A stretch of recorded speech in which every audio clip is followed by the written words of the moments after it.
बिस्मिल्लाहिर्रहमानिर्रहीम। अस्सलाम वालेकुम मेरे बहन भाइयों, कैसे हैं आप सब लोग। उम्मीद करती हूँ आप सब ठीक होंगे।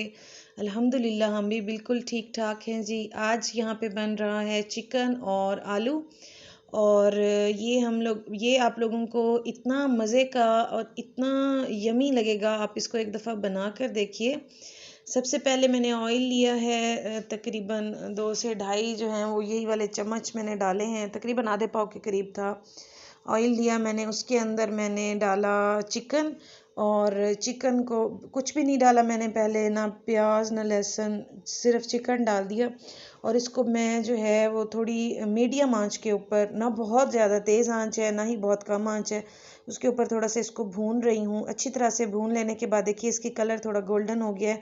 अब मैं इसमें डाल रही हूँ लहसुन और प्याज। ये मैंने तकरीबन 5 से 6 जवें लहसुन की ली हैं और 2 छोटे साइज़ की प्याज ली हैं, और इनको अब डाल के अच्छी तरह से इनकी भुनाई कर लूँगी। इनका कलर जैसे ही चेंज होगा फिर हम बाकी के इंग्रेडिएंट्स इसके अंदर डालेंगे। तो देखिए गोल्डन सा कलर आ गया है इसका चिकन का, बहुत मज़े की बनती है ये। यहाँ पे मैं बाकी के इंग्रेडिएंट्स तैयार कर रही थी, जिसमें मेरे पास है जी 2 बड़े साइज़ के टमाटर हैं, और हरी मिर्चों मैंने काट ली, सब्ज़ धनिया मैंने काट लिया, और अपने हिसाब से मैंने लाल मिर्च डाल दी, और साथ में नमक और हल्दी, और इसके साथ साथ मैंने थोड़ा सा लहसुन पाउडर जो है वो डाला है। ये बहुत मज़े का जायका आता है इसका।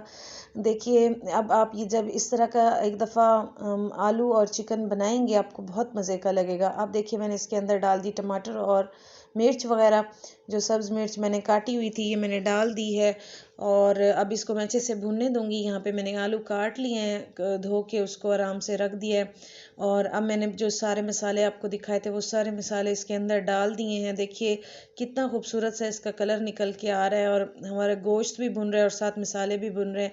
इसके साथ ही हम आलू इसके अंदर डाल देंगे। आलू डालने से ये होगा कि फ़ायदा ये होगा कि आलू जो हैं उनके अंदर भी मसाला साथ चला जाएगा। थोड़ा सा मैंने पानी डाल दिया भूनने के लिए, क्योंकि मुझे लग रहा था कि मसाला कहीं जल ना जाए, तो मैंने थोड़ा सा पानी डाला और इसको थोड़ी देर भून लिया। और जैसे ही मेरा मसाला जो है वो मुझे फ़ील हुआ कि आलू के अंदर तकरीबन जज़्ब हो चुका है, तो मैंने अब इसके अंदर मज़ीद फिर पानी, अब थोड़ा सा बल्कि सब्ज़ धनिया डाला, और जो मैंने सब्ज़ धनिया काटा हुआ था सारा नहीं डाला, पहले थोड़ा सा डाला। इसकी बहुत मज़े की खुशबू आती है अगर हम चीज़ को भूनते वक्त थोड़ा सा डाल दें तो जैसे ही ये मेरा चिकन और आलू जो हैं और मसाला भुन गया, अब मैंने इसके अंदर पानी डाल दिया शोरबे के लिए, और अब हम इसको ढक कर आराम से ठहरा देंगे। पानी मुझे थोड़ा कम लग रहा था, और मुझे लगा कि क्योंकि शोरबा भी बनना है तो इसलिए मैंने फिर इसके अंदर जो है वो थोड़ा सा और पानी डाल दिया, और अब इसको ढक कर ठहरा दूँगी और इसको पकने के लिए छोड़ दूँगी।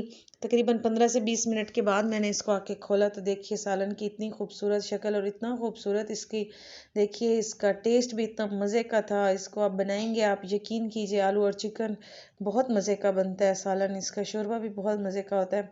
और देखिए अब ये मेरा सालन रेडी हो चुका है, आलू भी गल चुके हैं, चिकन भी गल चुकी है थोड़ा सा इसके अंदर। अब मैं यहाँ पे डाल रही हूँ एंड में, मैंने आलू और चिकन के लिए स्पेशल मसाला बनाया हुआ है। मैं आप लोगों को बनाना ज़रूर सिखाऊंगी। अगर आपको पसंद आया तो आप मुझे कमेंट कीजिएगा, मैं आपको बनाना सिखाऊंगी। ये मैंने थोड़ा सा गरम मसाला डाला, और अब इसके बाद इसको मिक्स कर दिया अच्छे से। देखिए बहुत खूबसूरत सा और मज़ेदार किस्म का हमारा चिकन और आलू का सालन रेडी हो गया। अब इसमें एंड में हम डाल रहे हैं सब्ज़ धनिया, और सब्ज़ धनिया जब तक किसी चीज़ के अंदर ना जाए तब तक तो उस चीज़ का जायका ही नहीं निकलता। देखिए मज़ेदार सा हमारा चिकन और आलू तैयार हो चुका है। अब हम आग बंद कर देंगे, आंच नीचे से हम बंद कर देंगे चूल्हा। देखिए और लास्ट में मैं इसके अंदर डाल रही हूँ थोड़ी सी कसूरी मेथी। इतना मज़े का इसका टेस्ट होता है और इतने ज़बरदस्त इसकी खुशबू होती है। देखिए मैं आपको ये लास्ट में डिश आउट करके दिखा रही हूँ। बहुत मज़े का बना था, आप ज़रूर ट्राई कीजिएगा। अपनी दुआओं में मुझे याद कीजिएगा। मेरी वीडियो पसंद आए तो ज़रूर लाइक कीजिएगा। अगर चैनल पर नए हैं तो चैनल को सब्सक्राइब कीजिएगा, और अपनी दुआओं में हमेशा याद रखिएगा। खुश रहें। अल्लाह हाफिज़।